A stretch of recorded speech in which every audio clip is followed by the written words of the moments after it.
आता घेऊया क्रीडा विश्वातील बातम्यांचा वेगवान आढावा।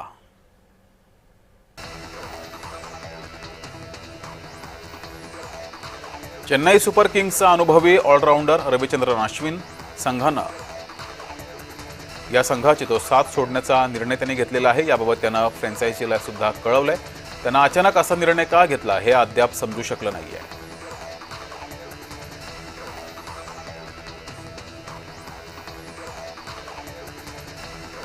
इंग्लंडचा यशस्वी दौरा पूर्ण करून भारतीय अंडर-19 संघ नुकताच मायदेशी परतला।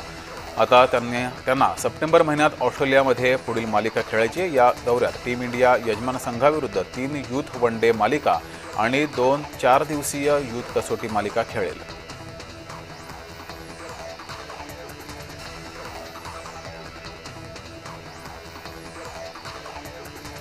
राजस्थान रॉयल्सच्या ताफ्यातील हुकमी एक्का असलेल्या संजू सॅमसन फ्रँचायझी संघाची साथ सोडण्याच्या तयारीमध्ये आहे।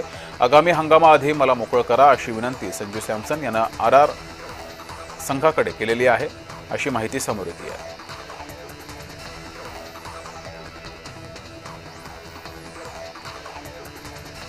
भारताच्या T20 संघाचा कर्णधार सूर्यकुमार यादवनं शस्त्रक्रियेनंतर बंगळुरूतील सेंटर ऑफ एक्सलन्स येथे नेटमध्ये सराव सुरू केलाय। त्यानं सोशल मीडियावर सरावाचा व्हिडिओ शेअर केला। मला जे आवडतं ते पुन्हा करताना आनंद होतोय असं कॅप्शन त्याने दिलंय।